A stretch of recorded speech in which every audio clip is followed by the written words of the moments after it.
well, it's this week's Devil the Detail podcast. I'm Rob Parkinson, and we're here talking all things Salford Red Devils. You're on the show this week. As ever, we've got Paul Whiteside. All right, Paul, how's your week been so far? Yeah, all right, Rob, thank you. Not too bad. Not too bad. Sort of got over the match at weekend. I was a bit miffed with that, but no, I'm doing all right, mate. Thank you. Yep, also got Paul Parkin on the show. Parky, how's your week been so far? Obviously, after defeat against Hull KR last week, it's only going to get better.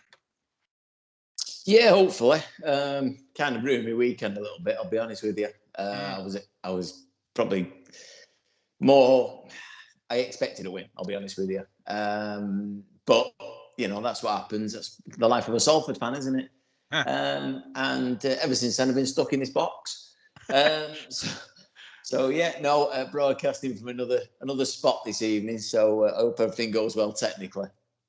Yeah, Paul's being broadcast from down the well by the sound of it. Hopefully, it won't echo as much as some of the stuff I say after you two have spoken. So there's I have, what did I do Monday? Went to the office Monday, Sulphur Quays, lovely day, walked around the quays. Had a walk around Media City trying to get some inspiration from the creative people, and then sat and did my normal job, inputting data and stuff. So average Monday. That's about it really. Nothing really exciting to report. So there's loads to go at this week. We're going to look at the Hawkinson Rovers defeat. We're going to look at the ladies' victory, their League Cup win this week, and then we're going to look at all the big news coming out the club. We're going to preview what's going on in the world of rugby league and the amateur scene, and then we're going to look forward to the Leeds game on Friday night. So we'll start with Salford's defeat against Hawkinson Rovers. You're listening to Devil in the Detail, and this is your big match review.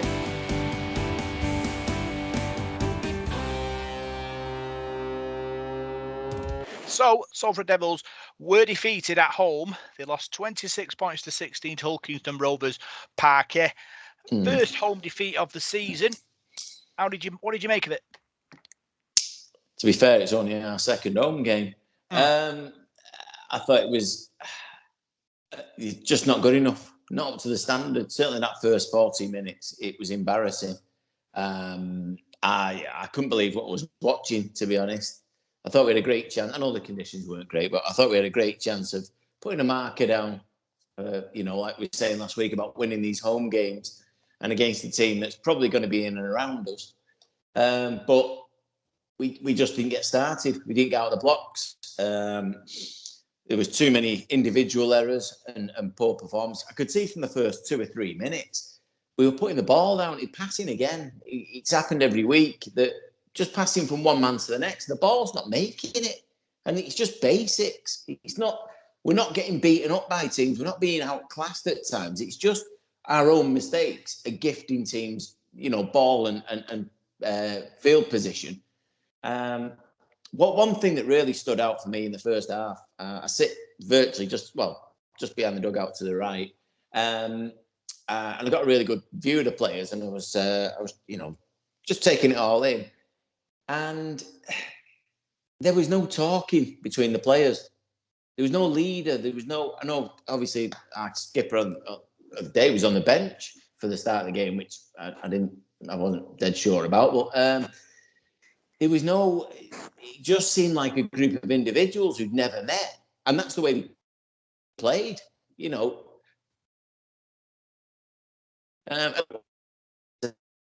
had all the ball, on our line.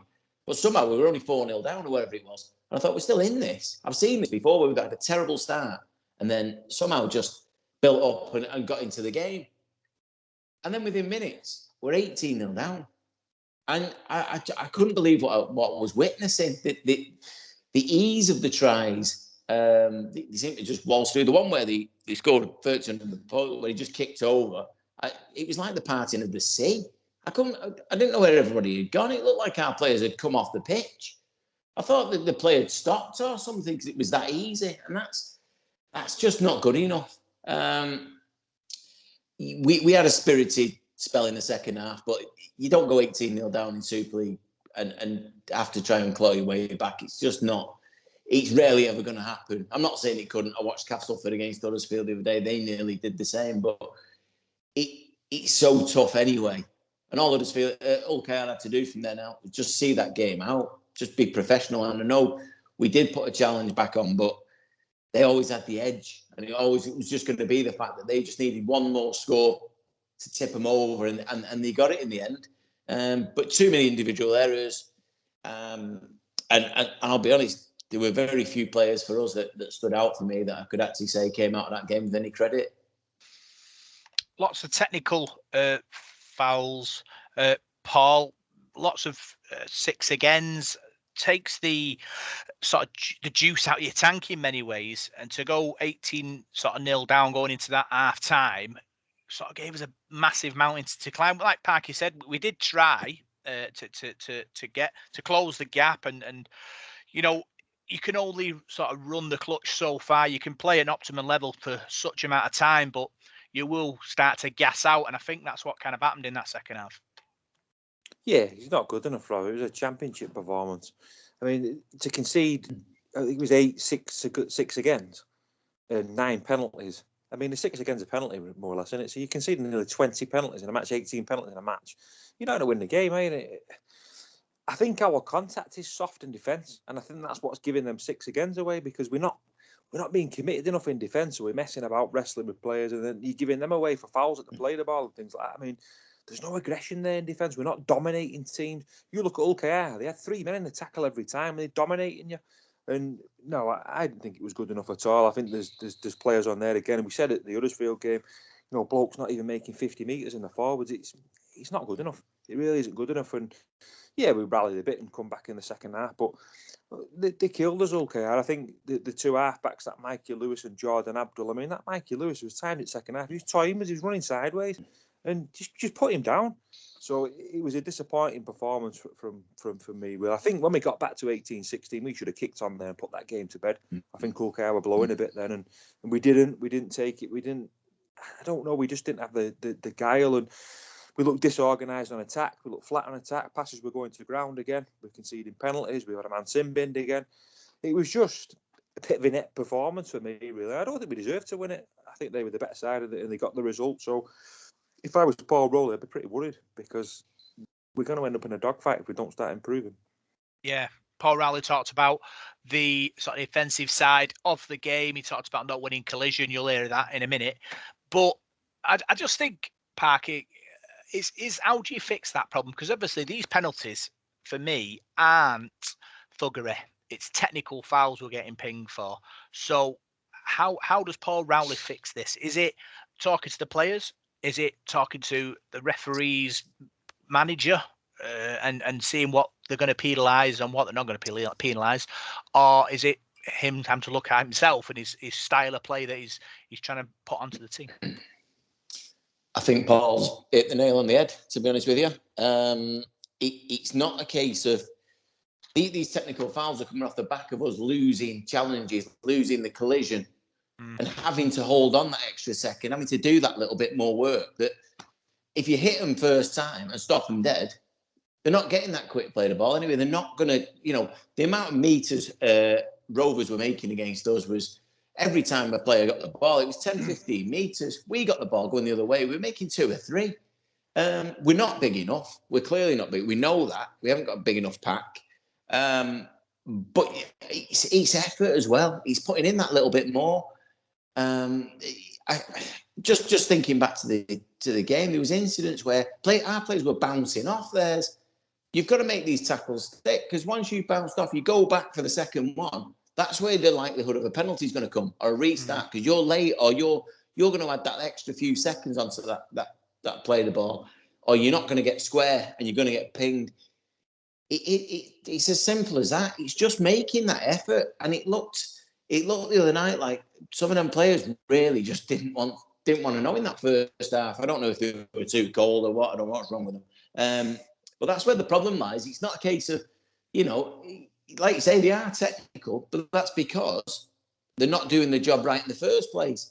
They're having to do the job twice, and that's causing a problem. And how does Paul Rowley go about it? I mean, it's difficult. I mean, he obviously tells them in the week, and they've worked through the winter on defensive patterns and how you do things. The wrestling side of things, a massive thing in rugby league training these days.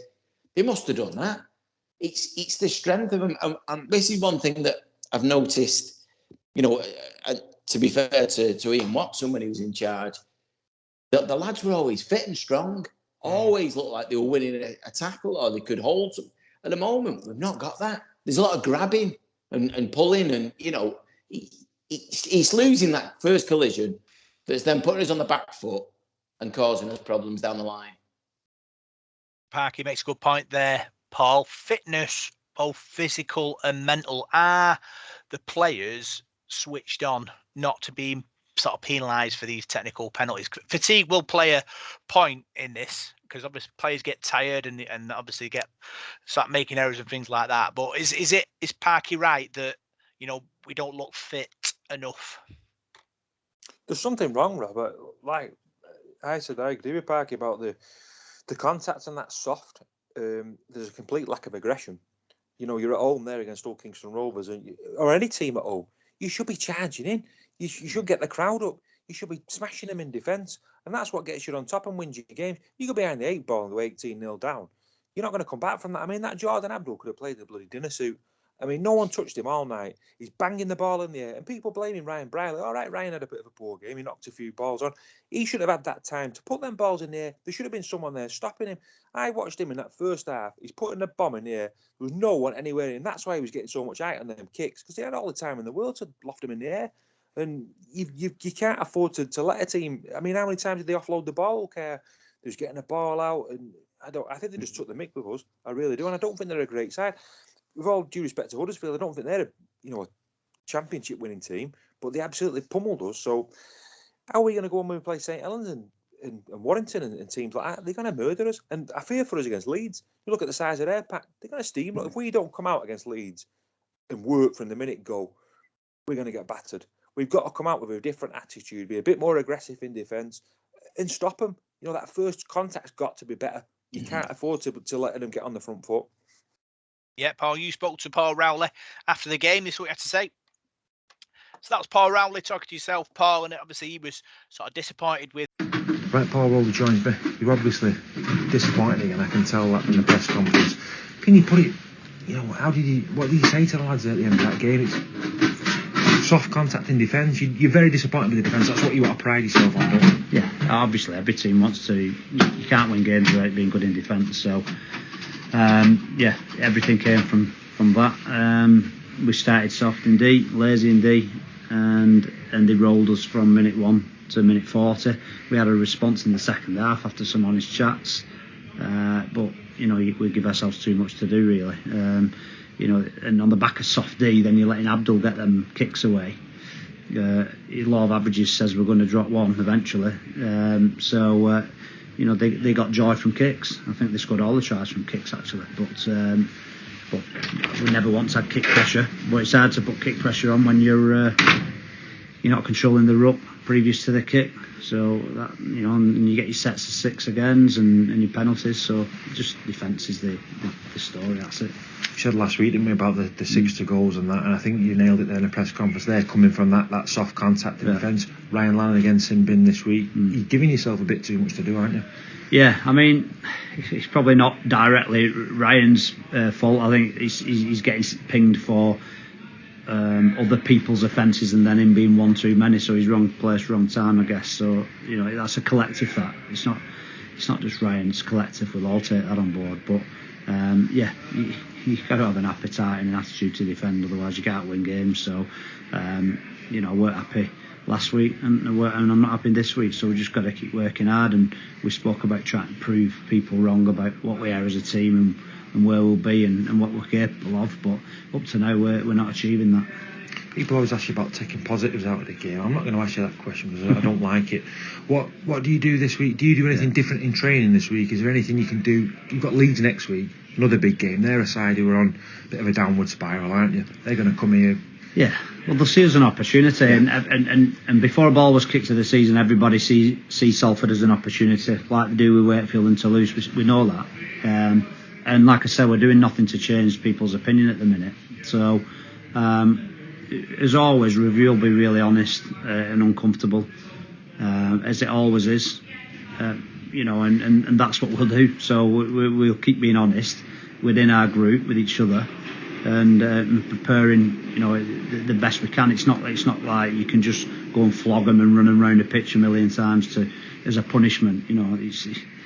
It's about attitude and application ultimately. So I just thought I'd like to see someone step up in moments as well in that first half and defensively take the game for us by the scruff of the neck. So I thought we lacked a little bit of leadership as well in that respect. But that comes down to personnel.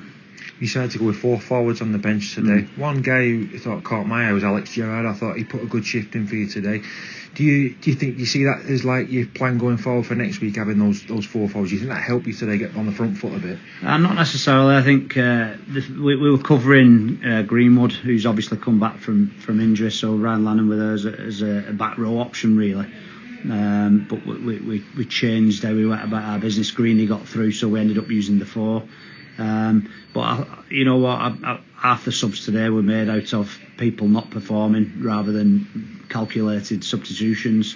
Too loose and dragging them off. So, you said you won't mention positives, and I'm quite blunt sometimes if there are none. I'll say there are none. But I think individually, you mentioned Alex there, and I thought there were others as well who were having a real dig. And Tim Lafay is playing tough, which is important. Brodie Croft is playing tough, and that's a strange thing to say for an half-back, but he's playing tough. And I want to be saying he's making breaks and scoring tries, but at the minute he's leading in defence, and he knows what it's about. And so there's some positives individually. There's some people having a real dig. I don't think anyone isn't trying, but application. Intent is missing. Thanks very much for coming out and speaking to us, Paul. Good Cheers. luck in the week. I'll see you next. He's with a first half, and like you said, contact.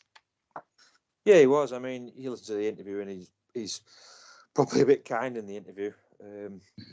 Spoke. I just said hi to him before the interview. He wasn't as kind. I'm glad he didn't press record. But no, he's disappointed at the moment. Paul Rowley can only do so much. Like any coach, you only need to do so much on the training pitch. Your players have got to go out there and do the business. And what's frustrating at the moment is we showed, when we went to Castleford, we showed how organised we were. And we went there and did a real thorough job on them. We were like the SAS, in and out, did a great job.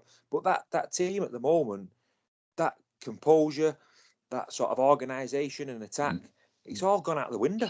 We look a completely different side that played Castleford and Toulouse early doors. So I don't know where that's gone. I don't know what's changed, because the personnel's not changed. The players are still the same. So we do look completely low on confidence. I know confidence plays a massive part in sport, doesn't it? And we look completely low on that at the moment. I think just looking forward to Friday against Leeds, we need to score early. We need to get an early score and get that confidence back, because if you go behind again, it's going to be a difficult night. Yeah, he spoke to me in the official press conference. He talked about Parky. He talked about wanting to change the perception of the club from the outside. Defeats like that won't help his cause. No, the last 3, they're what you would consider typical Salford results. For the last 20, 30, 40 years, people would look at Salford and just, they'd see that result in the paper and just go, yeah, that, anyone in rugby league would just go, that's about right. Salford get, bit of a thumping or whatever. All right, this week it was closer, but we were at home against one of our, main rivals for, if you ever had any aspiration of finishing in the top 8, they'd be a team you've got to beat, certainly at home. And I know what Paul's saying. The thing of our club, off the pitch, all this perception has changed. We are now a club that's, we've got a direction. We know what we're doing. We seem to have things behind the scenes sorted. It's up to the players on the night. You can't. Paul Rowley can only do so much. He can get them as fired up as he wants. He can have them as technically wise, whatever. Once they cross that white line, it's up to them to put their hand up and do the job. And they're not doing it. they're not doing it. There are key individuals in that team who are failing. I know we're only 5 games into the season. You don't have that many games in a season. We haven't got that much time now. We've got to get it right. And it's just down to the players. It's their effort. It's that wanting to win. And if you want to change perception and start winning games, because that'll shock people like it did in 2019. People were shocked that Salford can make a grand final. That changed opinions, not what we're seeing at the moment. And it doesn't matter what Paul Rowley tries to do, or, in training or anything else. Them players have got to commit and got to do it on the park. And what I saw in that first 40 minutes on Friday night just simply wasn't good enough. There is people, Paul, in that squad who have Salford links, support Salford. I've been at Salford for a while, and obviously there will be a connection. So how do they turn that round? How, as a team, do they do anything different to make it better? Because so we'll go on the stats in a minute, and they did work hard for me. It's not like they're not doing anything. They're grafting, but it just don't seem to finding that spark that sort of turns us into a sort of a monster team. Got to be a bit smarter, Rob, haven't you? Sometimes it's not about working hard; it's about working smarter. Sometimes, isn't it? And I know Ryan Brierley copped a bit of stick, and you're going to cop stick. Supporters will have an opinion, won't they? And especially in the days of social media, now people can say what they want. And I read some of the comments what Brierley got, and I thought some of it was a bit harsh, but he had a poor game. So for me as a supporter, I want Ryan Brierley to have a cracking game against Leeds. I want him to answer the critics, because that lad is there for the right reasons. He wants to play well. You can see that it means something to him. So I felt a bit sorry for him on Friday night. So I really hope he bounces back. Yeah, you're right. There's people putting effort in there. I mean, you've got likes of Elijah Taylor. He works his socks off. There's no doubt about that. You can tell. But there's one or two players I think who look like they're coasting a bit at the moment. They're not. His forwards on there are not making the meters. They're not doing what they should be doing. You're looking at meter makers. You should be making 100 meters in a match. You look at the NRL players. They're doing that in a first half. So yeah, I don't know. Our forward pack at the moment has been poor, and I think that's the main reason why we got trumped at Huddersfield, because we're getting dominated by teams. Okay, I dominated, so does Huddersfield, so did Hull.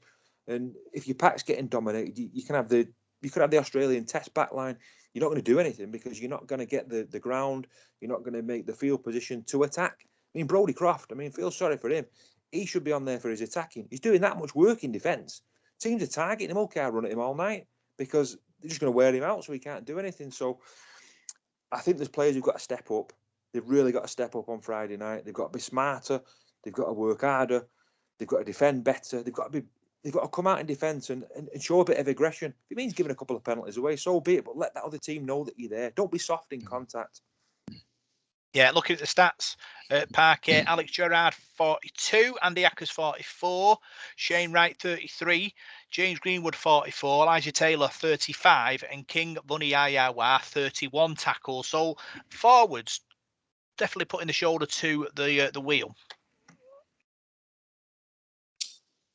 Yeah, again, like we say every week, you see the same names in them tackle stats, which is probably about right, but. They create work for themselves. That's the problem. We're having to do a lot of defending because we don't keep control of the ball. Like Paul said before about all them, them extra sets we had to face. You can't do that. You're going to burn yourself out. And defending is the toughest thing. You want the ball. You can you control the game. We defended a lot of sets close to our line, and credit for that. I've got there's no problem with that. But we're just creating too much work and giving them too much ball, and if that's going to happen, they're going to score eventually. So I think defensively wise, I know it sounds strange when you're getting beat every week, but that's not the main bulk of the issue for me. It's what we do going forward with ball in hand. Yeah. I got the other set of stats. I expanded it a little bit this time, Paul. So I've got meters and carries. So the carries is the first number and meters will be the second number. So Alex Gerard, 10 carries, 95 meters. Ken CO, 14 carries, 209 meters. Tim Laffey, 14 carries, 81 metres. Marks needs 6 carries, 99 metres. And Akawala, 11 carries, 72 metres. So that kind of gives us more of an idea about workload, doesn't it? It does. And you've hit the nail on the head. The last guy that you mentioned there, Koala, without having a go at him, he's one of the lads who needs to step up. I mean, he's made nowhere near as many metres as, you know, some of the other players there. So he's a big man as well. So he needs to step up and start doing a bit more, I think. I think Alex Gerard, for me, I was very impressed with him. I thought he did really well. He's not played much this season, but he come on there and he worked hard. He tackled well. He was everywhere. He worked really hard, and I hope he gets a spot against Leeds because I think he deserves it. I think he deserves to get another game. Ken Seo, I mean, look at his stats there. I mean, Ken Seo is probably the most reliable player at the club, and he'd be first on the team sheet for me every week because he works his socks off. He's safe as houses, never really makes any mistakes. Give him a chance and he'll score. I mean, he was unlucky in that game. I think he lost his footing. Is it in the first half he broke through and he sort of stumbled a bit, but. He had a decent game there, but no, Gerard for me. I thought he worked really hard. Yeah, I thought he was one of our best forward. I think Parker, and like I said before, opportunity club. He's come in and took his opportunity. I think he went off. Did he go off with an headbang? I think towards the end. Is that right? If he passes that, he'd be in the squad for Leeds. Defo. Yeah. You would hope so. He was really good. He was one of our few players that came out with credit. I mean, Paul mentioned there, Kenny Seo, he was by far our best player without a shadow of a doubt, and he's a winger. I think that says it all about the performance. What stood out there though, when you were talking about meters and carries, how many of them were backs? Yeah. Compared to forwards. I mean, the thing is with the backs, they do get more space. Kenny Seo will make more meters because when they kick down the pitch, he gets free 20 metres to run in anyway, which no forward ever gets. But it's not good enough. It really isn't good enough. Our forwards need to step it up. They need to be making metres. And you know, I know we've said all along that we don't have a big pack. Not all forwards are big. No. You know, and yet they I mean, someone like Bateman at Wigan, you know, as much as we can try and detest him or something like that, he's a cracking, you know, player on his day when he keeps his aggression to himself. Nothing of him, you know, but he makes meters. He makes it hard for the opposition to bring him down. He doesn't want to be tackled. Our lads seem so set on just getting down and playing the ball rather than actually making meters and then doing that. That's a worry. And I agree with Paul about Akawala. He's not done it yet, has he? I think he's more of an impact prop, if I'm honest with you. I think he's someone that comes on off the bench, has 15 minutes and goes off. Starting the game isn't suiting him. That's where, you know, hopefully someone like an Alex Gerard will come in and hopefully we'll get Greg Burt back, who's been, you know, solid at prop, even though we know he's not really a prop. But there's a lot of work to do in that pack, a hell of a lot. It doesn't help when, you know, I'm not having a dig at Lannon in that way, but he's spending too much time off the park, being sin-binned, never mind anything else. We can't afford that. But we don't, there's nothing coming, and there is nothing coming out wide from our players in terms of forwards. You know, like, just thinking back at the top of me, like, I know he's kind of a one-off, but Murdoch Masilla, when he used to run out wide and he'd dominate opposing centres and back rowers out there, we don't have anybody like that.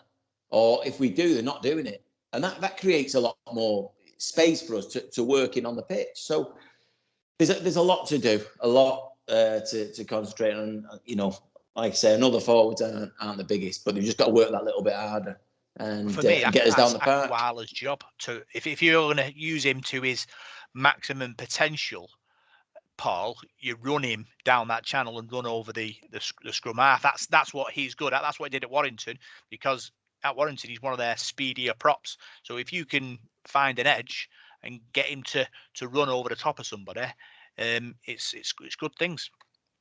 Yeah, he's playing a bit more central, isn't he, as a prop? I mean, if you're going to run out wide, you're normally in the back row, aren't you? I mean, that's where I'd have someone like James Greenwood, you know, running out wide. He's that sort of size. And to be honest, when he first came to us, that was his game, really. I mean, you've got Shane Wright there as well, who likes to play on the edge. But for all odds, I like Shane Wright. He's not the biggest. He's not the biggest guy really, so you're probably going to struggle getting him through. But I agree with Akawala. I mean, nothing against the lad, but he's a big lad, and I think he'd be better coming off the bench and sort of winding him up. And I think that's what every team for me needs a player like that. Someone I remember.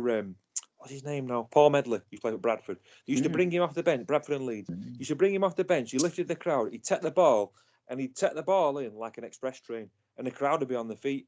We've not got a forward like that, but that's what you need. You get that momentum then, don't you? And for someone like Akawala, that could be his game, that. I mean, Masilla used to do it. He'd come on and he'd just skittle players, wouldn't he? And he does it, lifts the crowd, and you don't need to be the biggest guy for that. You just need to hit the ball at a bit of speed, don't hit the line and bum it away. So that could be Akawala's game. I don't think he's a starting prop, really. I think I'd be starting with maybe Jack Orman, Royd and Alex Gerard, possibly.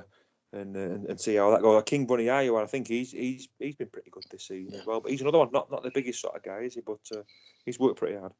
So basically, we need like a Neil Baines Mark V Parker. That's where we are in the development stage in that particular type of player. There's a thing there with Akawala as well, but we've brought him in. Now I know he wasn't everybody's favourite, but let Paulie go, whose job was just to come on and batter teams, make as many meters as you could for as long as you could. Plus, he had an offload, and we've kind of taken a step back in that kind of player. We haven't got that big, even if it's a 10-15 minute spell, someone just to come on and just run the ball in, and make meters, and that's something I'm sure that Paul Rowley and Bleasy are looking out for if could get the money together to bring somebody like that in. But it just seems, I think that's what we'd signed Akawala for.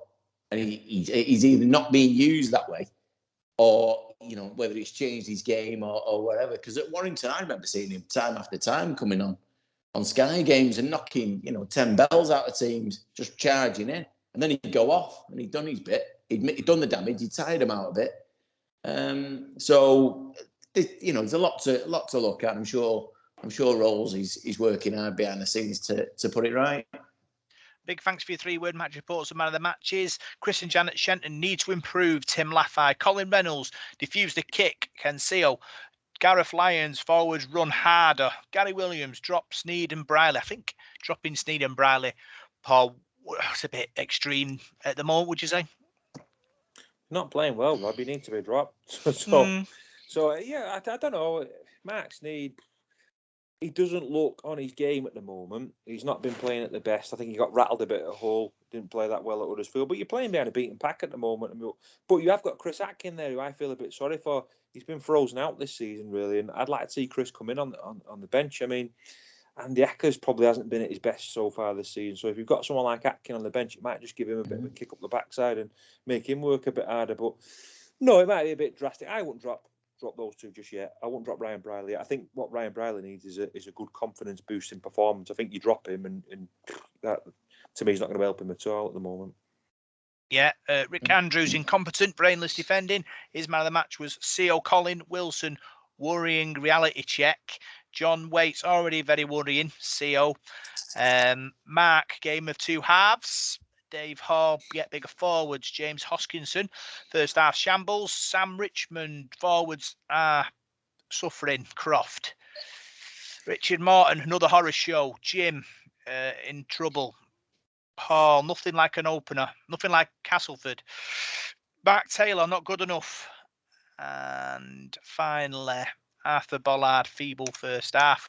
So, fans obviously not so happy with that performance. I spoke to not Chris Atkin, Andy Ackers after the game. This is what he had to say. So I'm joined by Andy Ackers. Defeat tonight. What's your thought process on it? We're still obviously it's a new team from last year, completely new system, new coach. We got off with a good start with Castleford and Toulouse, and we're still seeing positive things now. We just need to clean a few things up in our attack. Our D's way off at the moment.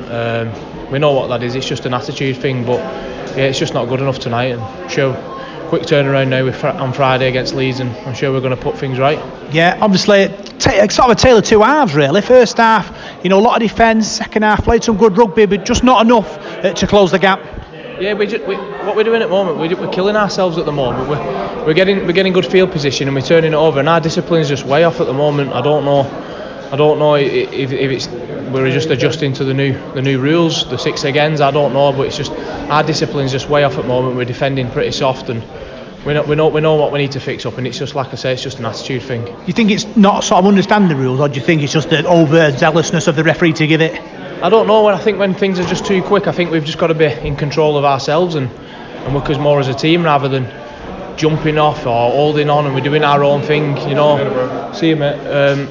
And I don't know. We need to work more together as a team, to be honest with you. And like I said, we're in a new system, on a new coach, which we've all bought into. We've had a great pre-season, great start to the season. Like we said, we're 2 from 5. You know, we're not worrying. No need to worry. We'll fix it up in training. It's just like I said, it's just an attitude things in defence. Yeah, Leeds next week. Like you said, opportunity to bounce back. Yeah. We'll address Leeds on Monday when we're back in. We'll do our review on OKR, look at the things that we need to fix up. I'm sure we'll fix them things up Friday night. Cheers, Andy. Good luck. Thank you. No, that wasn't. That was Andy Ackers, Paul, talking to me after the game, and he obviously sort of confirmed the fact that they need to start working hard and get themselves right, going forward. Yeah, I was stood near you when you interviewed Andy Ackers, and the body language of him was very disappointed, wasn't he? And you can see why. You can see why the players do look down, they look low on confidence, and yeah, I don't know what the answer is at the moment. I don't at all. You could be the $1 million man, couldn't you? But and not come up with the answer. So I don't know. I think something needs to change, and it's a bit worrying. I mean, I spoke to a few people over the weekend, and a few people said to me, "Oh, they're going to be in a bit of a dogfight, and the bookies aren't wrong, and they've got you down there and all that." And started thinking, blimey, yeah, if Toulouse start winning, and we could be in trouble. But then, it's still only early days. I'm not one of these people that panics just yet. But I come away from the game on Friday night and thought, blimey, this could be a serious threat. This, because we didn't look good at all, really, and we sort of unravelled against Hull and Huddersfield. So yeah, if we lose our next couple of games, I might start panicking a little bit. But no, I'm just hoping we can turn things around.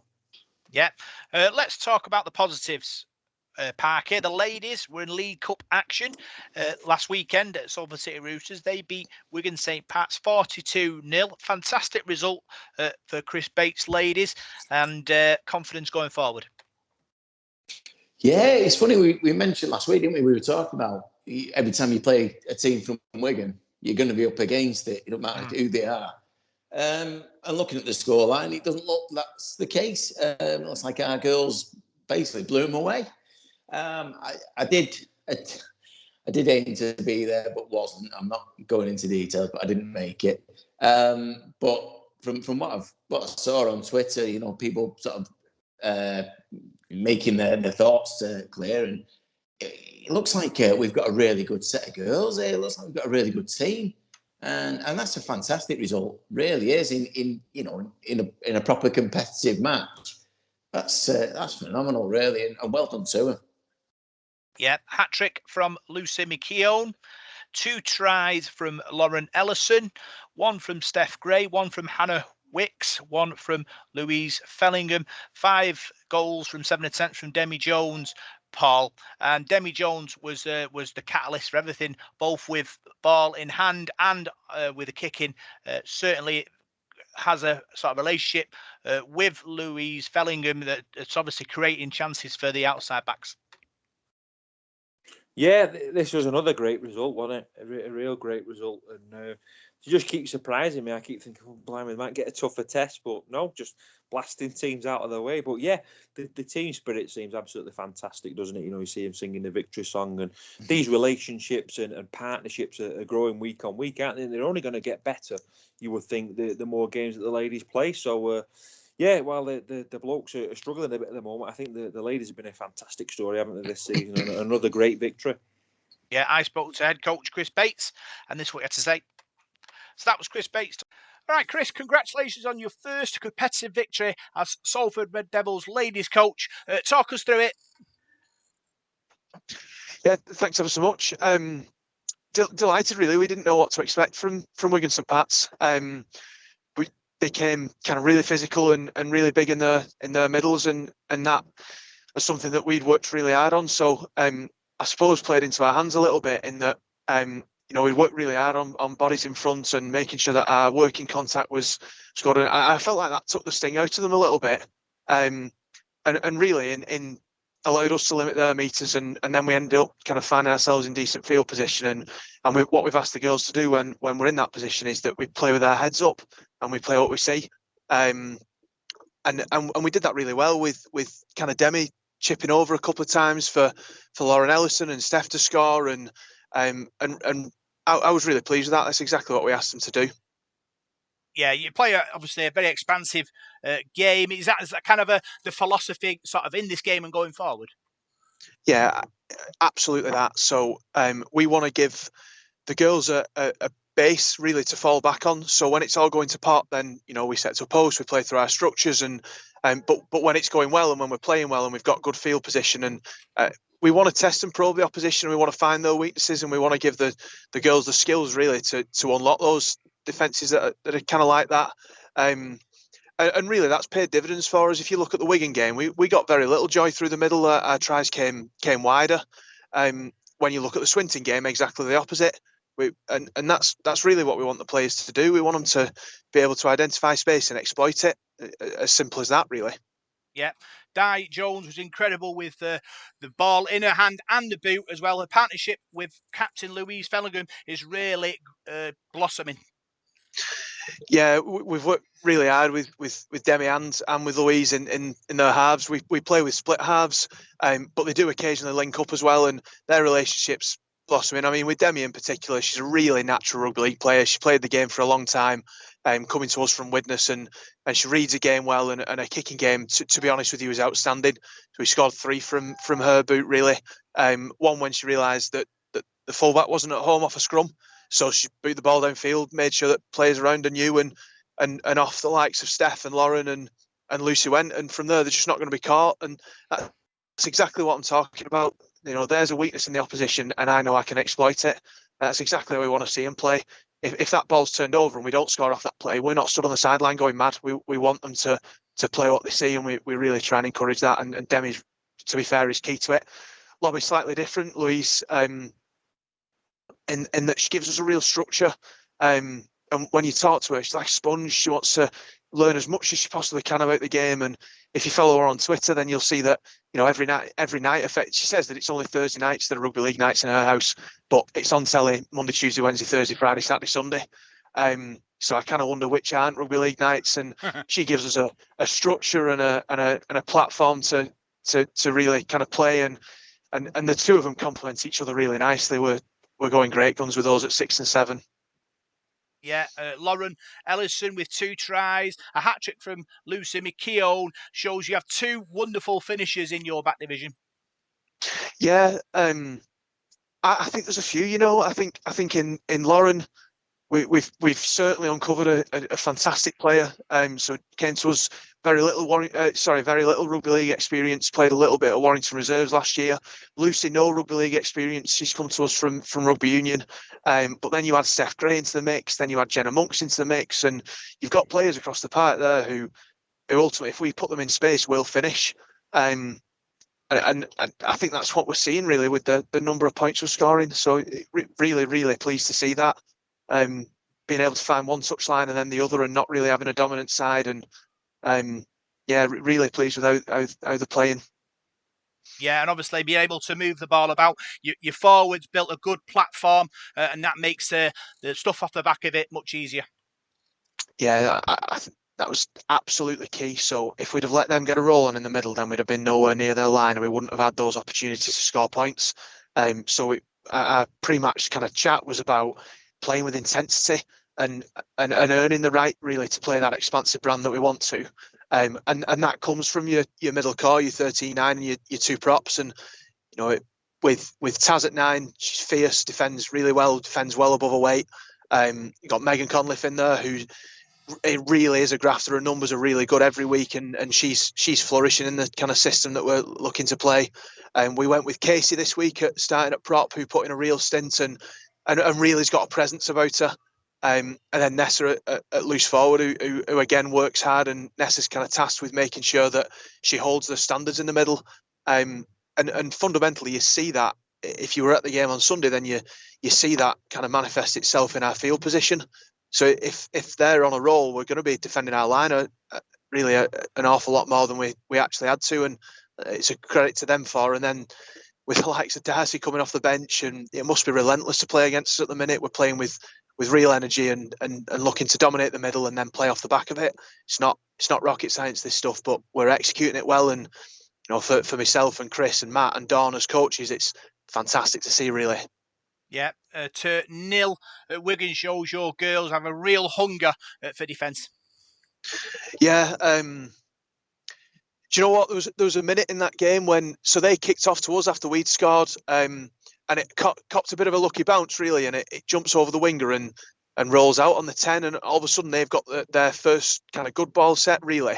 And I watched them ramp up, and I was delighted with it, because a lesser side with lower standards, or a kind of a lesser group, would perhaps slacken off a little, and think, well, do you know what? If we concede, the game's won. We're 40 up. It is what it is. But they didn't. They ramped up, and our line speed went up a notch, and we got in the faces, and they didn't score on that set. And if I'm honest, of all again, I was delighted with that, because that's a real kind of test of character. So yeah, I'm really pleased to see that all the talk around taking pride in our line and making sure that we're clinical and that we kind of hold our standards throughout 80 minutes and in training is kind of seems to be paying off, really. Any injuries to report? Yeah, a couple, really. So played with Erin at fullback for the first 3 games. Unfortunately, she picked up what we think is a strained MCL. So, Rob, you and I have talked off air about the support that the club have given us. We've got a dedicated physio for the team, and so Erin will be assessed by Beth, and then we'll kind of figure out what we do from there. Steph picked up a bit of a shoulder knock, so we're kind of looking after Steph as best we can. And then equally, we've got Laura Bent as well, who didn't play on the weekend, so we took the chance to rest Laura, because she's played a full season rugby union, and then a full season rugby league before that. So she's kind of 18 months, 2 years into playing games pretty much every week. So, carrying a knock on a hip flexor, carrying a knock on a wrist. So we're just kind of trying to take the chance to look after Laura and make sure that, we put her back in when she's fit, really. And rather than just trying to kind of manage her through games, we're not at that stage of the season where we need to do that, really. So trying to put our players first. And I'll give Dawn big raps for that, really. So Dawn's one of the assistant coaches, and he's all about player welfare. So we pulled Steph off straight away when we noticed that she'd picked up a shoulder knock, because 40 points up, why risk her? We've already talked on this about how important she is, and the same with Benty, really, just trying to make sure that we do the right thing by the player and really get them back fit and firing and really contributing to the side. Is that one of the biggest challenges you face as a coach, managing the players sort of physically through the season, do you think? Do you know what? Physically and mentally, to be honest.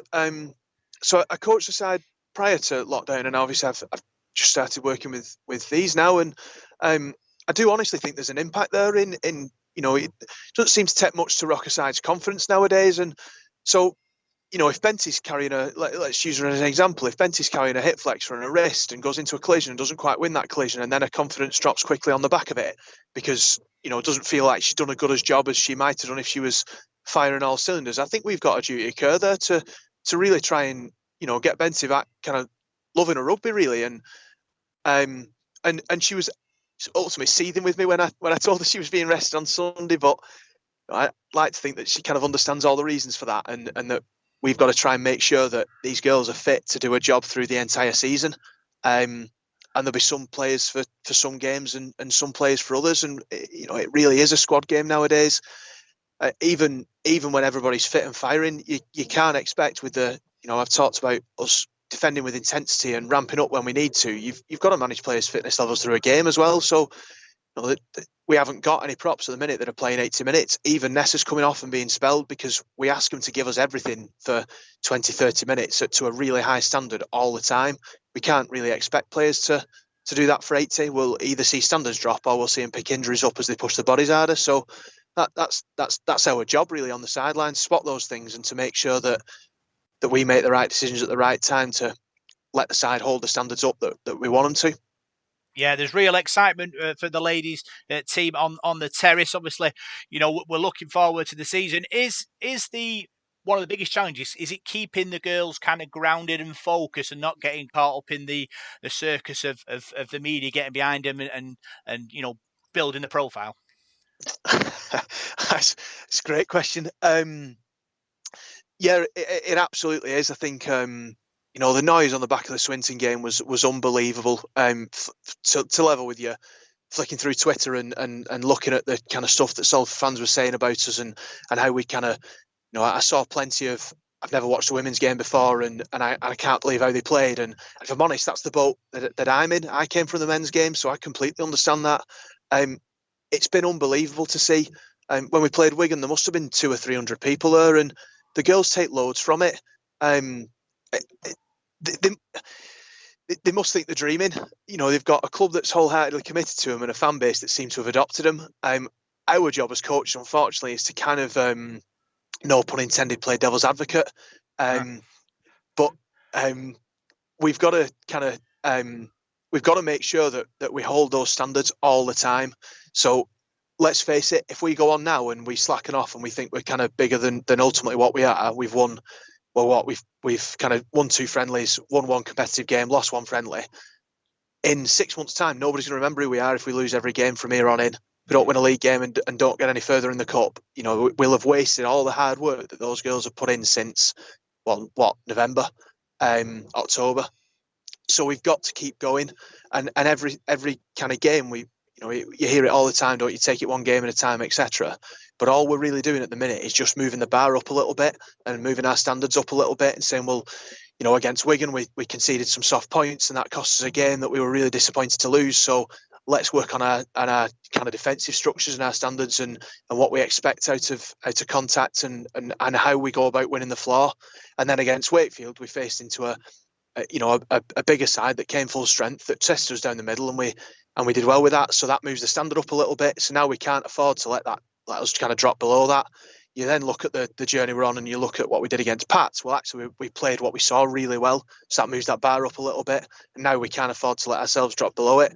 And the challenge for us is to keep reminding the girls that this stuff's come through hard work.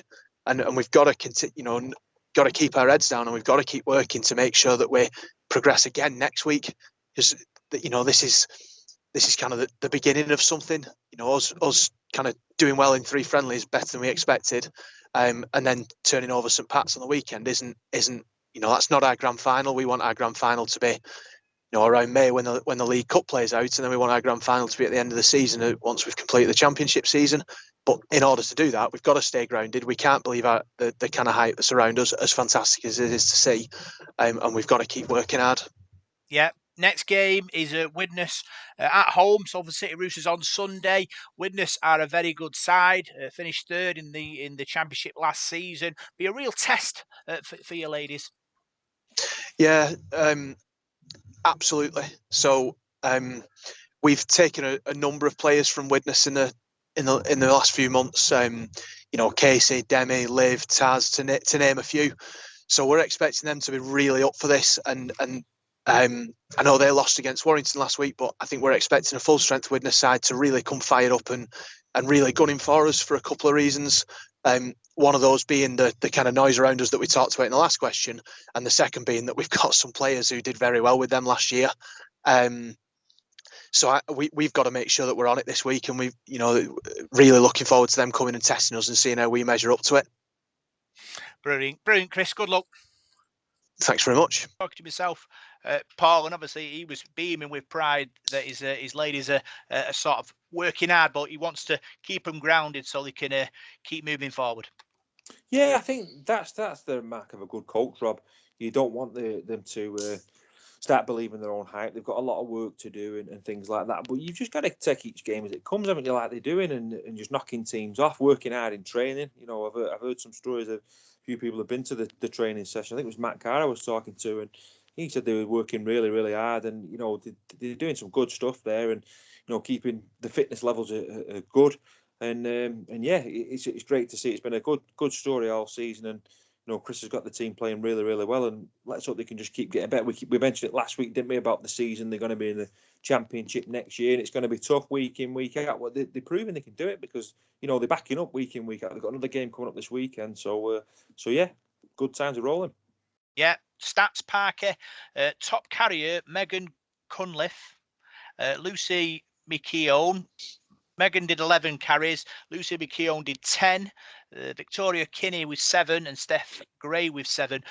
Shows that obviously they had a lot of ball. I think Wigan only completed 7 sets in the whole game. It shows how ferocious our defence is, obviously causing them to cough up ball. Yeah, I think whatever they're doing, they need to pass on to the men's team. That's to limit a team to that much, that much ball is. I mean, you look at the result and you go, there must be something. We must have had plenty of the ball and territory and everything else. But you got to make that happen. But like Paul's just said, that spirit seems to be something else that's there. You can have all the best players in the world, but if they don't get on, sometimes it's just it probably won't work. But like you say, seeing them with the victory song again and that kind of thing, it fills you with encouragement that this isn't just a bit of beginner's luck. This is a good team, and moving forward, and then, like Paul said again, into next year when the league season actually kicks off, it's going to put us in good stead. But these girls are working hard, and they look like they're enjoying it, and that's. That makes a big difference to how you go out and perform on a match day. And so hopefully I'll get down to watch them eventually and soon, hopefully. And I hope more do. And like we said last week, let's, if they keep going on like this, we've got to get them back at the AJ Bell. Let's showcase this talent. Yeah, top tacklers. Paul Kalish Bradshaw with 17, Steph Gray with 15, Victoria Kinney with 14, and Vanessa Hadley with 14. Looking obviously at the both statistics, Steph Gray and Victoria Kinney both feature in both with the carries and the tackles. I know Steph Gray is a centre. She's come from Warrington. She is a real player, pace to burn, and she's got Laura Ellison on a wing, and she was got a couple of tries against Wigan. So you're looking at Steph to be a real player this season, as well as Victoria Kinney, who's a mainstay of that pack. They're looking for big things for her as well this season. Yeah, I'll be really honest, guys. When this was first touted and we played Swinton, like before the Swinton game, I didn't expect us to win it. I thought, God, they've just put this team together, and they're going to take them a long time to sort of get a victory. And then they beat Swinton. I thought, well, we'll have to see how they go on now. But they keep surprising me every week how good the side actually is. So these ladies, they're experienced, aren't they? They've got in this side, and they're passing that on and that knowledge on to some of the players who are not so experienced. So I think they've got a nice blend there, a nice blend of sort of youth and experience in the team, players that have been around a bit as well, and they do the team spirit and the sort of camaraderie that they've got. It just seems to be rubbing off on everybody at the ladies' team. So yeah, they've got a nice blend there, and they've got some real talent. And the sky's the limit. It really is. You look at the exposure that the ladies' games get at the moment, particularly on the television, with the ladies' Super League and things like that. It's getting a lot of exposure, and it's going right up there. So if we can get into that Super League and push our club forward there, I'd love that, to have double headers every week, the men's and the ladies on the same ground. I think it'd be absolutely awesome. So yeah, it's definitely, I keep saying it, a good news story. Yeah, great stuff for the ladies. They're in action against Widnes in the second game of the League Cup, but we'll talk about that later in the show. So before we have all the big news coming from the club, here's a little advert from Salford City Radio about their recent crowdfunder that they've launched to try and keep the station online. So that's a little advert from Salford City Radio, and here is all the big news coming out of the club this week. Salford City Radio is your not-for-profit community station, giving opportunities through volunteering and enabling the Salford community to learn new skills and increase the potential of gaining paid employment. We are proud to have served our Sulphur community for nearly 15 years, providing a platform and voice for community and charitable organisations, local businesses, schools, local theatres, artists, musicians from Salford and further afield. For many of our volunteers, Salford City Radio provides a lifeline. As we apply to renew our licence for the next 5 years, we need financial support to assist with the cost of licence fees and running costs so that we can continue to help keep your community resource open. Providing opportunities for everyone both now and in the future. We ask you to help us if you're able by making a donation to our crowdfunder appeal.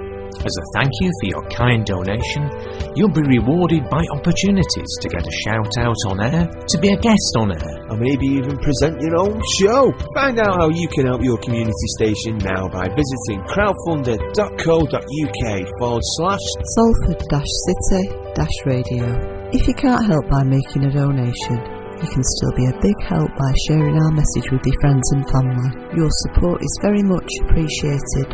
Thank you. Salford City Radio. Your city. Your city. Your station. Your station.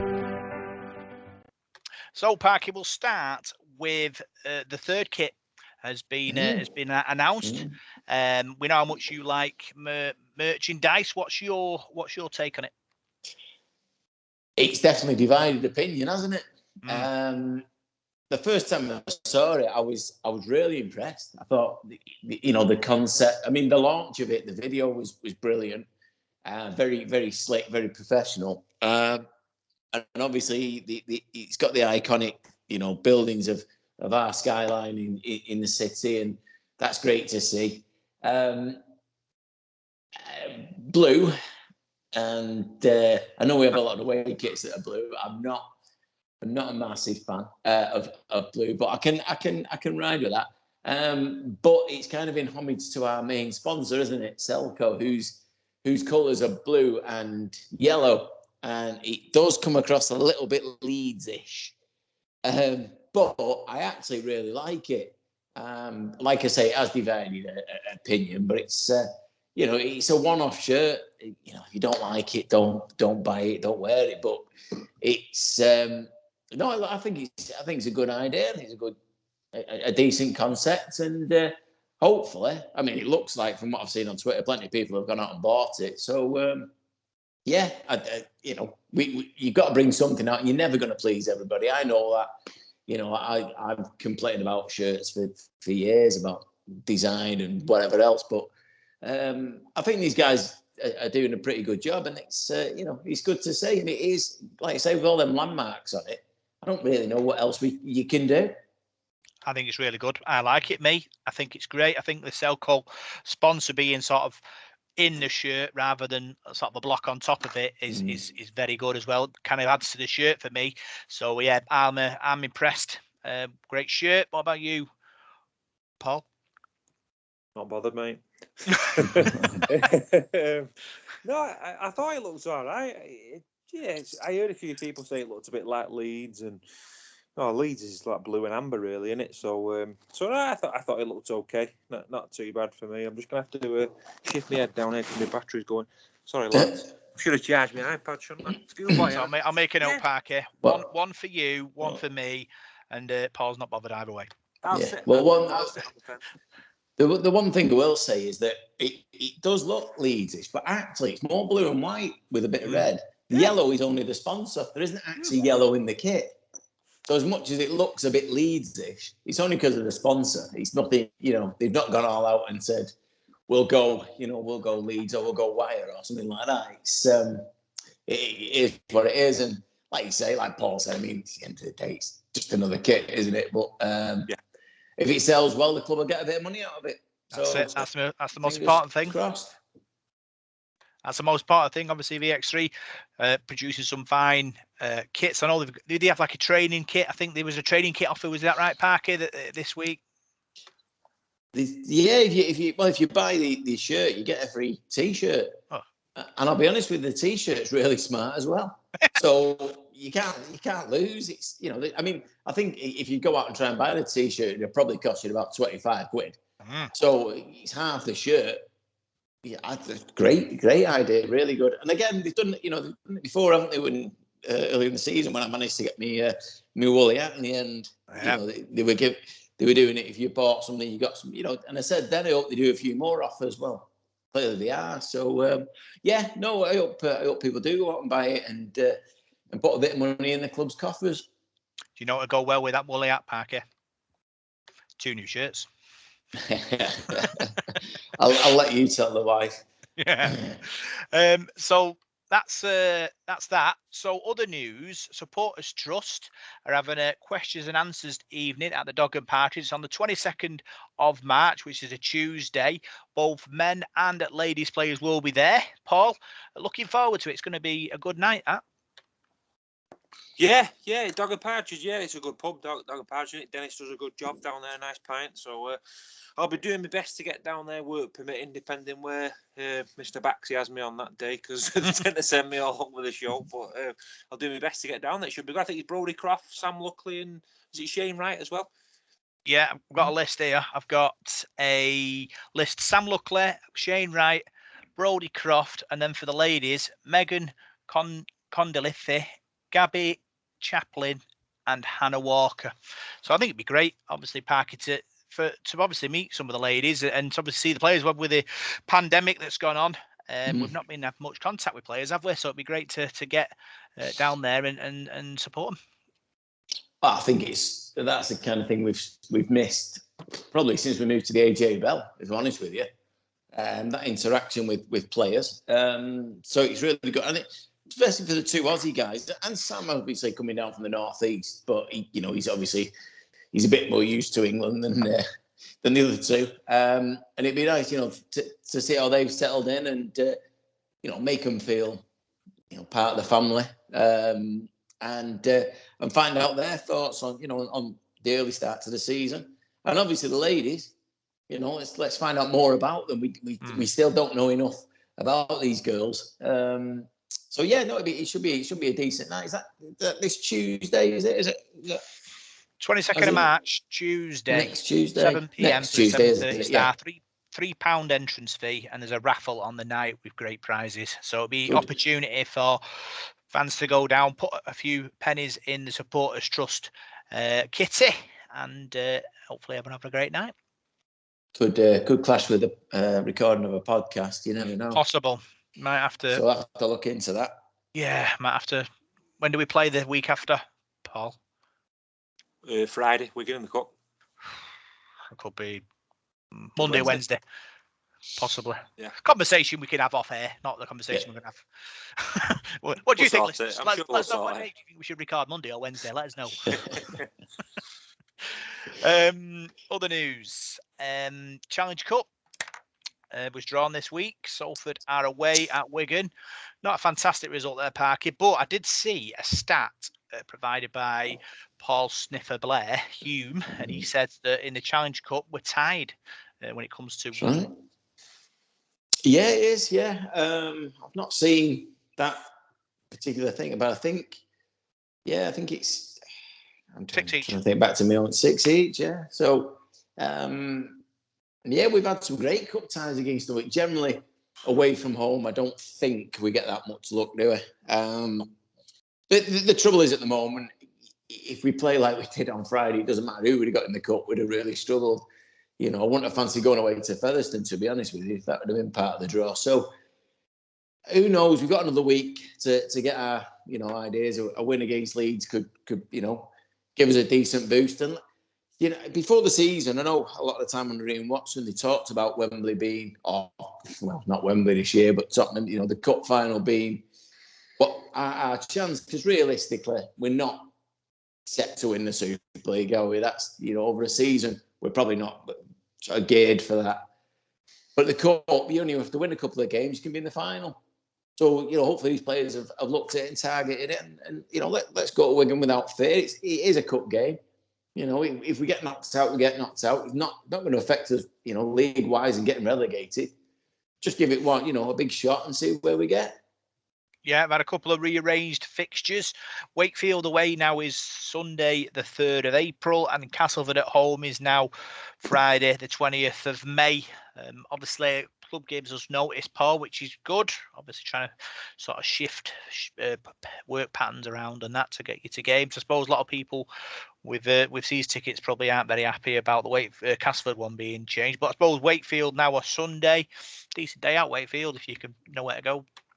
It's better than going on a Friday night to Wakefield on the M62 because it's an absolute nightmare in the 62. And for me personally, working in that, it's usually finish your last job and then get your sat nav on to where you go and race up the motorway. So it'd be better for me on a Sunday if it's my day off. So yeah, Sunday's a better day. I think the Cast game's gone from Sunday to Friday. So I felt a bit sorry for the club there because they might have been targeting that game as a bit of an event day, on a Sunday, getting a good crowd down there. It's been moved to Friday, but it's on Sky, isn't it, that game? And it works a bit better for me, really, because we're going on holiday on the Saturday, so for a few days. And I was going to go to the match on the Sunday and be a day late for my holiday, but now I don't have to do now, so I can go with the family.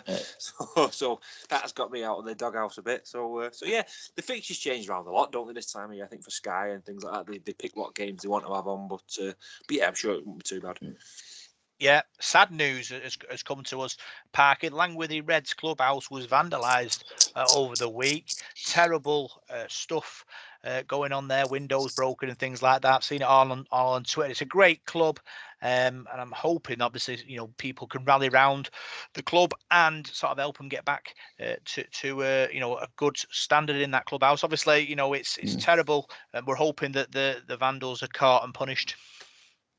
Oh, it's embarrassing. Absolutely. I mean, it happens every day, doesn't it? But the work that Langworthy do, for the community, bringing the kids from off the streets to give them something to do, a great community club. Some really, really good people involved with that club. Really nice, proper Salford people, and they don't deserve that.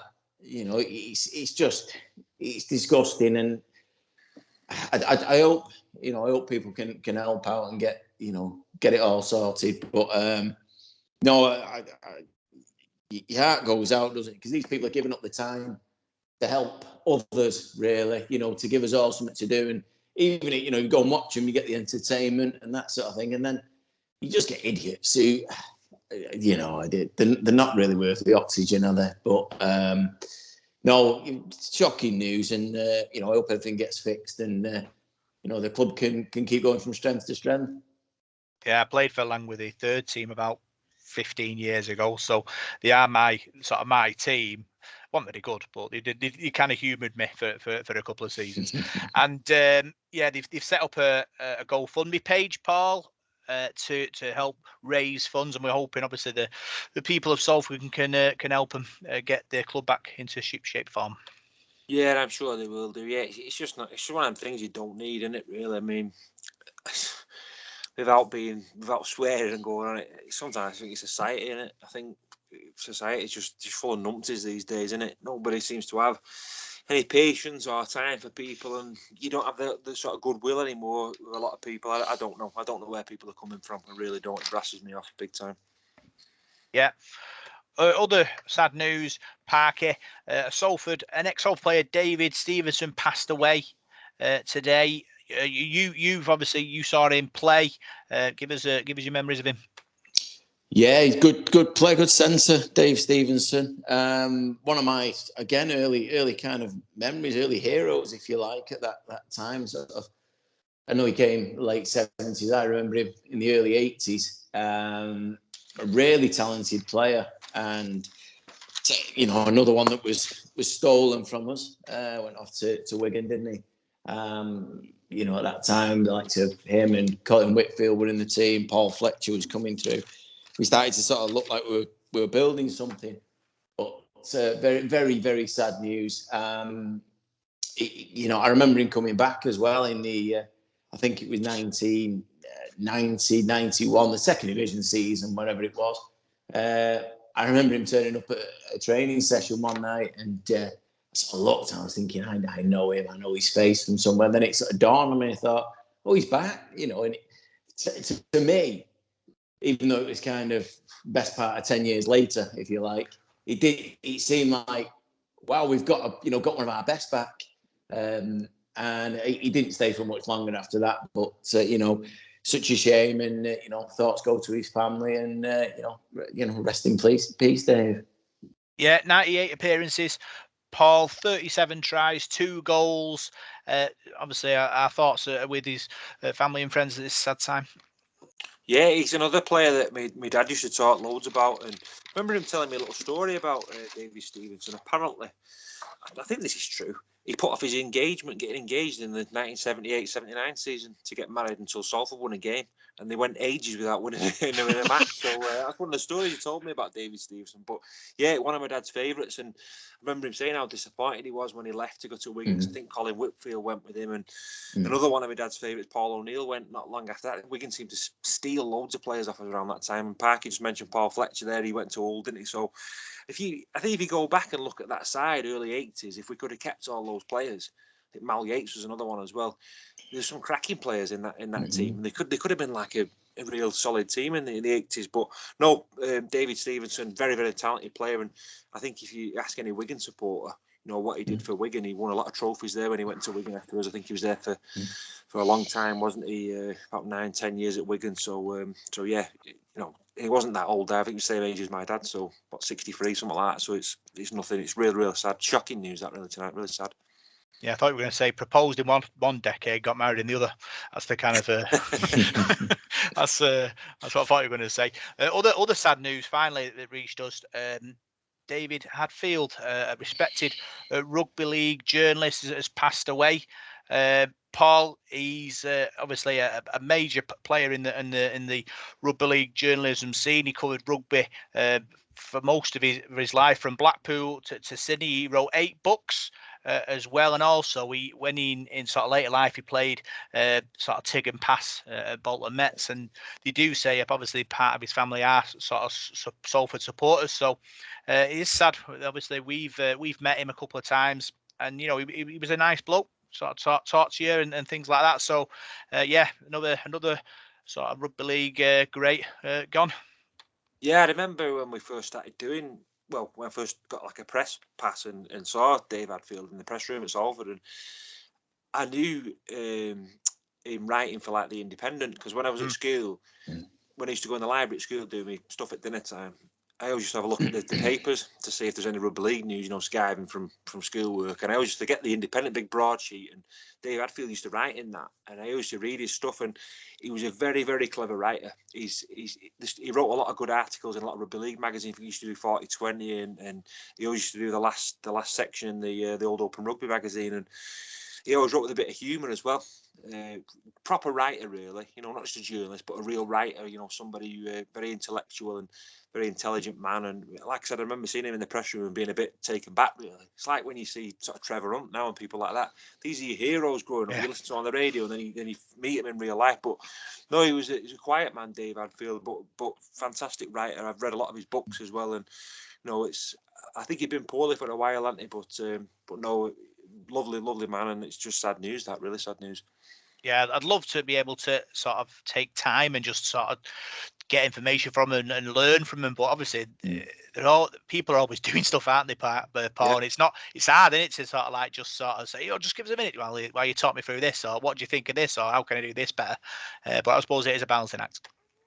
Yeah, of course it is, but it's nice to see people when you're knocking about the matches, and to say hi to them and have a chat with them. And I feel really privileged to be able to do stuff like that. When we do the podcast and we do Salford Radio and we get to go in the press room, I think it's great that we get to rub shoulders with these sort of people and say hi to them. So yeah, but that was sad news. Double whammy on Tuesday night, really, with the news of Davey Stevenson and Dave Hadfield too. Two really special rugby league people, so it's very sad news. Yeah, our thoughts with the families and friends at this time. So that's all the news, and now we'll see what's happening in the world of the rugby league with Paul. Here is this week's Devil in the Detail amateur report. We'll start off this week, bit of an action-packed one this week. It's pretty full, actually. We'll start off with the National Conference Leagues. Rochdale Mayfield, they went down 38 points to 18 away from home at Westhull. Westhull continue their unbeaten start with 2 wins from 2. Rochdale Mayfield have won 1 and lost 1 in their first 2 games in the Premier Division. In Division 1, Saddleworth Rangers were beaten at home in a narrow defeat, 12 apiece at half-time in that game. They lost in the end by 20 points to 18 to Skirlaugh. In Division 3, though, both the Oldham sides Both had thumping wins. Waterhead Warriors won away from home at Millom 46 points to 8, and Oldham St Anne's beat Batley Boys by 48 points to 6. The fixtures for Saturday: Rochdale Mayfield are home to Egremont Rangers. In the Premier Division, in Division 1, Saddleworth Rangers at home to Alton Raiders, and in Division 3, Millom face Oldham St Anne's, and Waterhead Warriors are at home to Hensingham. Well, moving on to the North West Youth League. On Sunday, there's some fixtures here in the under-16s. On Sunday, Division 1, Folly Lane are at home to West Horton Lions. Rochdale Mayfield face South Trafford Raiders. Division 2, Saddleworth Rangers are at home to Salford City Roosters, and Dalton face Waterhead Warriors. In the under-18s, Blackbrook Blues face Waterhead Warriors. Saddleworth Rangers are at home to Wigan St. Division 1 of the under-18s is Orrell St James against Salford City Roosters, and Division 2, Golborne Parkside face Langworthy Reds. In the Barla National Cup, it's the semi-finals. These are going to be played. Semi-finals reaches penultimate stage at the weekend, in place of the decider, which will take place at the Millennium Stadium, Post Office Road, on Sunday the 10th of April. So the finals at the Featherstone Rovers Old Post Office Road Stadium. So these semi-finals take place on Saturday. Waffling a bit here, aren't I? 19th of March. Semi-finals: Waterhead Warriors against Mighton Warriors is a 1:30 kick-off, and West Hull face Charleston Rovers at 2 o'clock. Moving on to the students. Manchester Uni in the Northern Conference Cup beat Sheffield by 16 points to 12 on last Wednesday. And in the College Rugby League, in the Premier Division Northwest 1 League, Salford Red Devils A, Cowley Sixth Form 30. The fixtures for this week in College Rugby League in the Cup: Warrington play Hotwood Hall. In University Tier 2A, UCLan face Salford.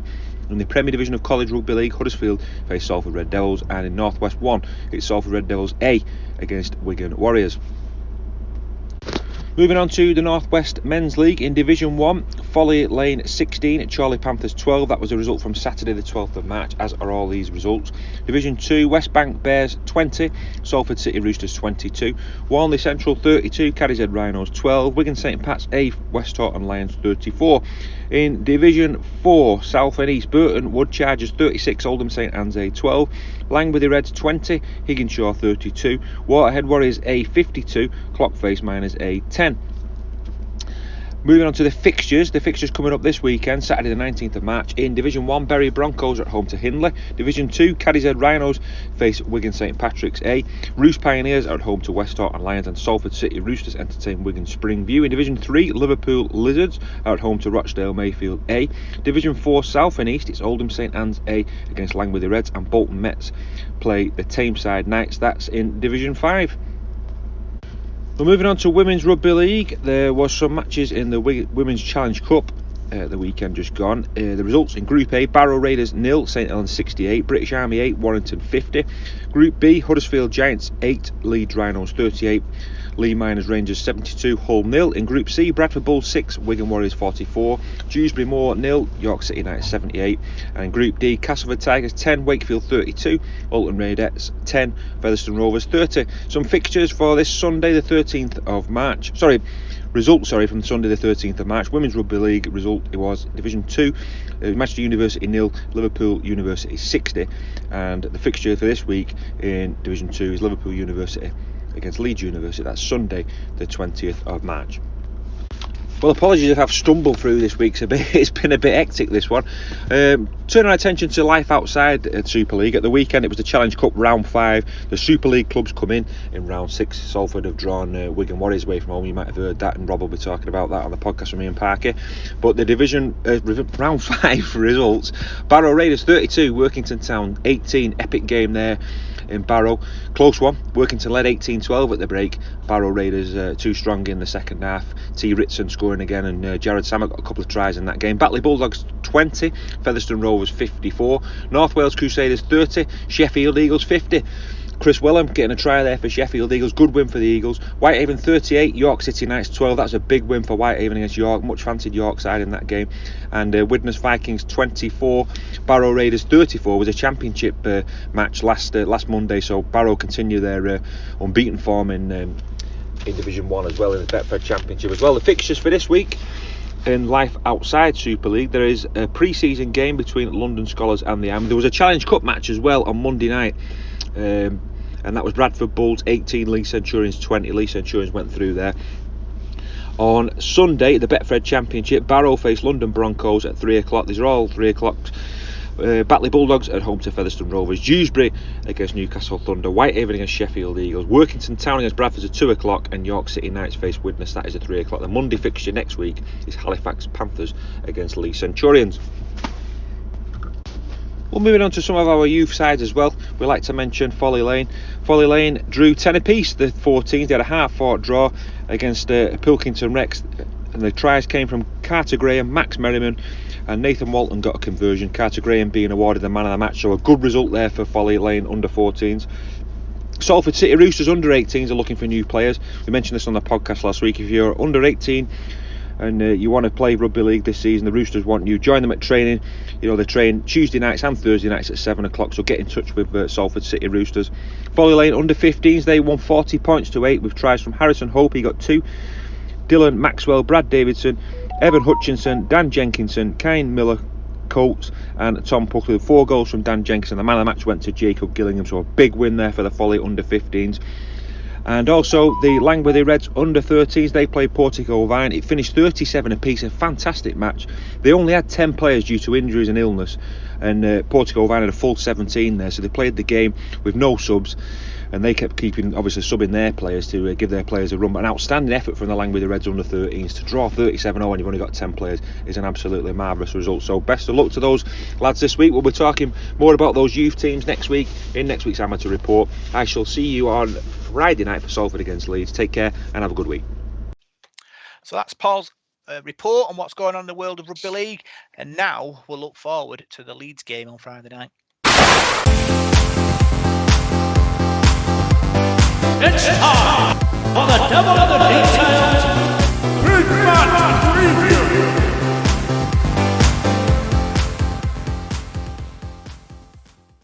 So Salford face Leeds at the AJ Bell Stadium. Parky, obviously coming off the back of that defeat against Hull Kingston Rovers, opportunity to bounce back. Yeah, you say look forward to it. I'm not sure that's right. Look, both teams have got a lot riding on this. Both teams really have. I mean, Leeds, I watched them against Hull the other night, and they were as bad as we were on Friday night. They were shocking. And for a team that spends, so much money and have so much expectation, I think this year they were highly fancied to be, certainly a top 14, maybe even higher. They've started appallingly, and they need a result. Richard Agar certainly needs a result. There's, a lot of talk about his job. So we're up against it. If his players, want him to be in charge of that club, they'll be well fired up. And we've got to meet them like that. And like Paul said before, what we've got to do is get out the blocks. And, we put the marker down early and put them on the back foot. Make them, put a bit of doubt in their mind. Because if the confidence is low, they don't want to go, 6, 8, 10 behind, away from home. It's on Sky. So that's another reason why we can be absolutely dreadful. But it's Leeds, isn't it? Our record against Leeds it's appalling. It really is. And hopefully it's time we can turn that around. But it's going to be tough. It is. But the players have really got to pick themselves up after last week. I don't think there's much. People are saying, "Oh, you drop him, you've got to do it." I don't think there's that much we can do about it. People are saying about dropping Ryan Braley. Well, Morgan Escaray is away on loan at Wakefield, so who'd you bring in? Who's your fullback? You're going to play perhaps a winger on the fullback. You bring in something? You don't want to make wholesale changes realistically, and we haven't got the squad for that.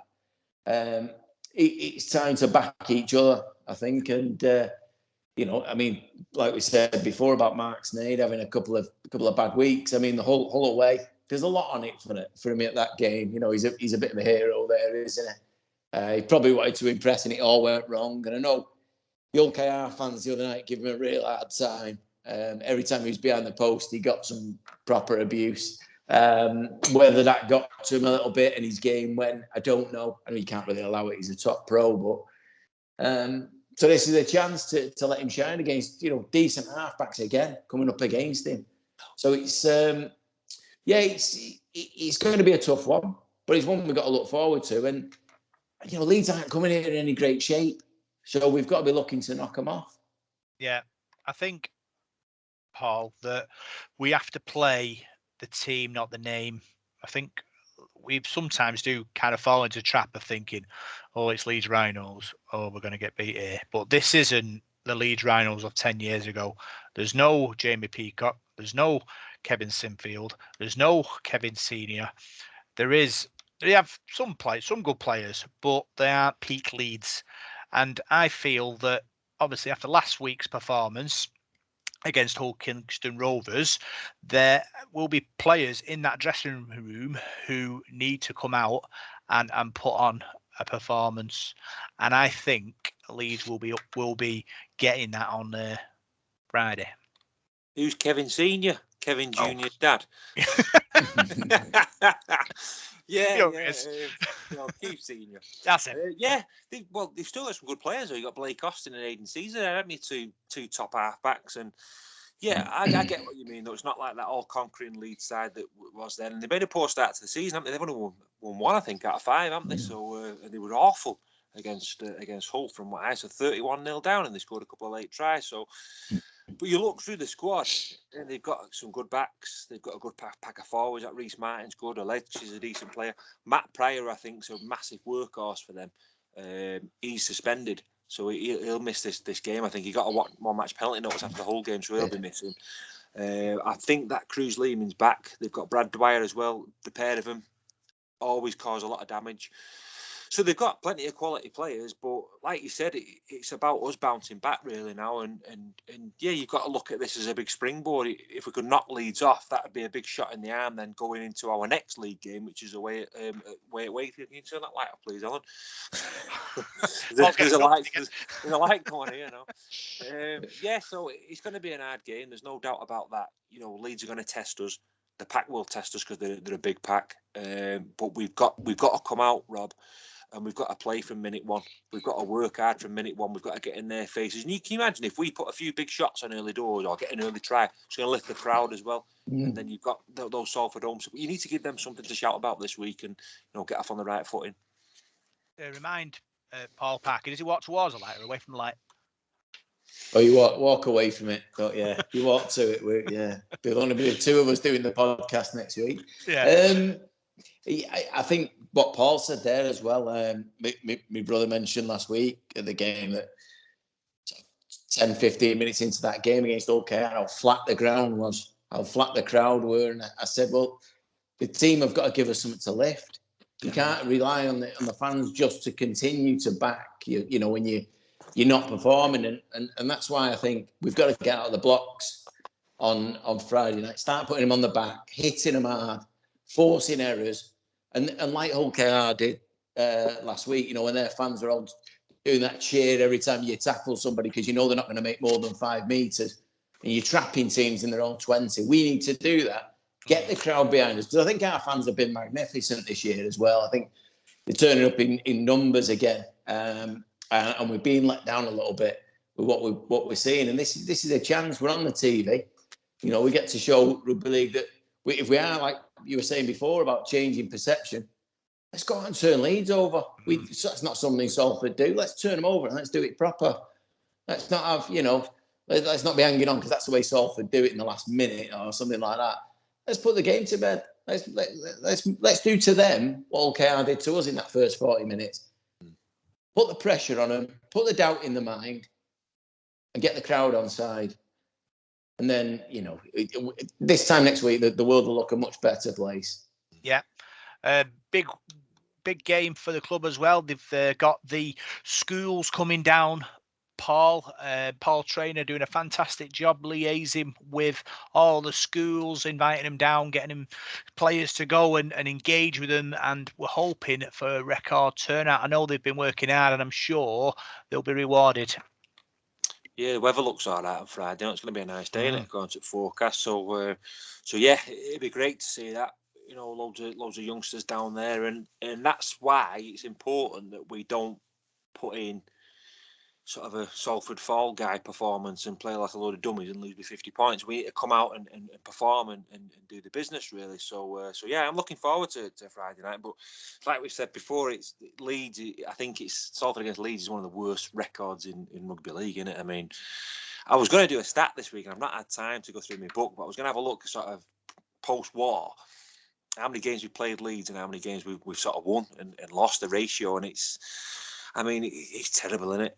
You know, in my lifetime anyway. So when do you start getting over that? When do you start putting the balance right? I mean, you know, it's got to start on Friday night. Those players have got to go out. It'd be a big scalp to take that. I mean, there's a lot of pressure on Leeds, don't forget. I mean, their coaches come under fire this weekend and they spent a lot of money, signed some big names and had a real poor start to the season. So they're going to have a lot of pressure on them. And as Parky said there, if we can come out and get an early score, that's going to put doubt into their minds. And, you know, they could go into the shell. You know, you get 3,500, 4,000, 5,000 Salford supporters behind you, whoever we're going to get on Friday night. And that shed rocking and what have you, you know, they could... we could get a result. I don't think there's any doubt about that. I mean, I'm not dead confident, but I might be come Friday night. Can we have a score prediction off you, Parker? I'm going to be optimistic.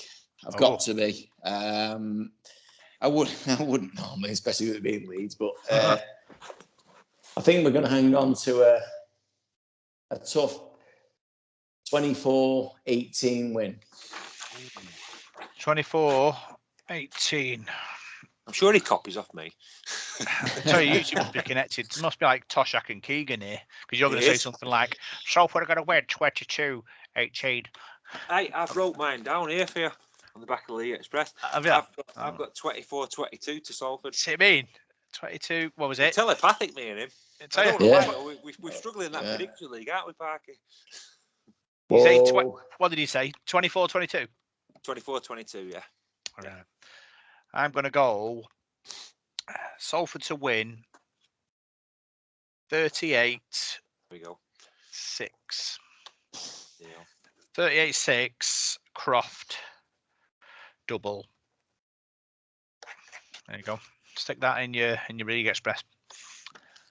If we beat them by 38 points to 6, mate, I will carry you around the pitch at Wigan for that cup game. We've talked about this, haven't we, Paul? And you've not got the greatest back. You've got a back of glass, haven't you? You know, and you carrying me shoulder high around the pitch, even with Parky's help, you know, it could end up bad. Because I remember walking to the Wigan Stadium with you when your back was bad, and it took us 3 days. So I don't want that again. I remember that game at Wigan. We had to carry him back to the car. Yeah. 38-6, so that'd be something, that, mate. If we could do that, that'd be. Tell you what, I wouldn't be going to work on Saturday anyway if it's 38-6. So that's the men's game. Crosty, we can dig this one out and set a platform for the season now. Yeah. So that's the end of this week's podcast. Parky, another great show. Yeah, it's been good. Like I say, it's never easy, is it, when we're on the back of a poor performance? Really, it always seems like a bit dour, and we've had a bit of bad news this week as well.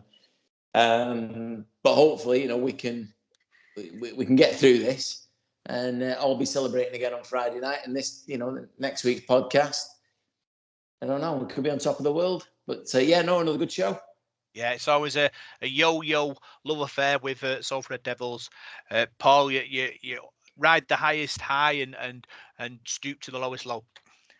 You certainly do, mate. You certainly do. But I think the podcast has been the therapy I needed this week. Really, a bit of therapy tonight. So yeah, can't wait for Friday. You know, you like that, and you get disappointed after the match, don't you? And you know, kick the dog when you get home, and then Saturday comes round, then you're waiting for the next game, then, aren't you? So you soon get over it, don't you? So yeah, can't wait for Friday. Yeah. So big thanks for tuning this week's Devil the Detail podcast. I'm Rob Parkinson. You can find us on Facebook, Devil the Detail SRD. You can find us on Twitter, DITD SRD. And you can find us on SoundCloud, iTunes, Radio Contact, Spotify, and YouTube. See you next week.